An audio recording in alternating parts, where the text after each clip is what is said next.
El país atravesaba una de sus peores crisis.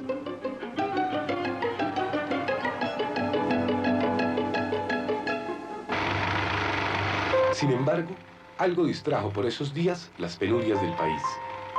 La llegada a Colombia del cinematógrafo, con su acopio de vistas de otros países y con las películas de los hermanos Lumière, que mantenían fascinados y en vilo a todos los espectadores.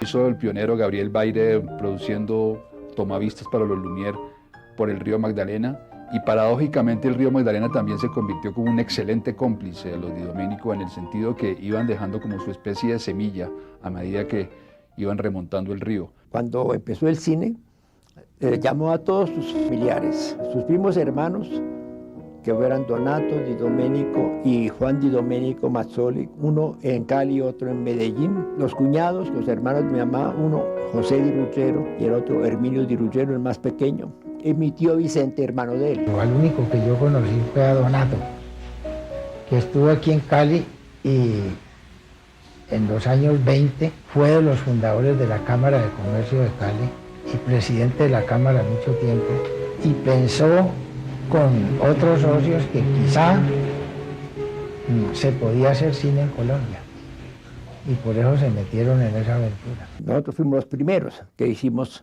película aquí. Los italianos de la máquina, Francesco y Vincenzo Di Domenico, tomaron caminos más atrevidos y rodaron historias de ficción, como Una notabilidad rural, La hija del Tequendama, Nobles corazones, Ricaurte en San Mateo, Fiestas del Corpus y de San Antonio. Y más importante todavía, que yo recuerdo muy bien, eran los noticieros que hacía mi papá.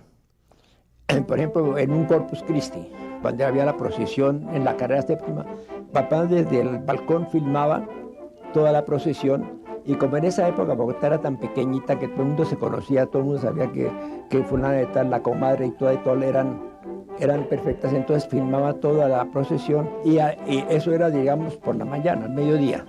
Por la noche, en la función de la noche, se pasaba el noticiero. ¿Cómo se hacía? Mi papá llevaba el rollo, ese rollo lo desarrollaban, secaba las películas en unos tambores que eran como si fuera de listones redondos y todo, ahí se secaba la película hasta cuando se secaba y toda la tenían lista para proyectar. Era una hazaña en esa época de poder hacer un noticiero al mediodía y que por la noche, cuando iban al teatro, se vería, mira, fulanita de tal, mire, yo estoy allá, mire, yo estoy aquí, allá. Entre función y función, los Di Domenico continuaban su anhelado sueño de afianzar en Colombia una gran industria cinematográfica. Ese es mi papá, el doctor Arturo Acevedo Ballarín. Él era dentista, pero en realidad lo que le gustó toda la vida fue el teatro. El primer beso pues empieza, ya verás que son igual que las fresas. Por cierto, los amigos le decían que él era el único dentista que se le ocurría sacar piezas de teatro y para colmo nacionales. Pero eso sí, desde que vio una cámara de cine, le quedó dando vueltas la cabeza. La familia Acevedo, conformada por Arturo Acevedo Ballarino y sus hijos Gonzalo, Álvaro y Armando, hizo cine de 1920 a 1955, tratando de formar la primera industria cinematográfica del país.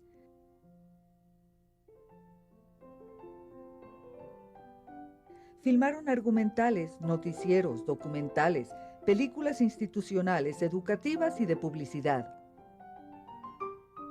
Ellos montaban la guerra del Perú y entonces montaban un avión de una película de 35 que había llegado a Estados Unidos y después ponían el primer plano del capitán y la cosa funcionaba. Se asociaron con los Di Domenico, Gonzalo Mejía, Cine Colombia, Carlos Schroeder, La Metro y Películas Mexicanas. Filmaron contratados en Ecuador y en Venezuela y fueron corresponsales de noticieros extranjeros. Lo trataron todo, pero jamás lograron hacer industria ellos solos.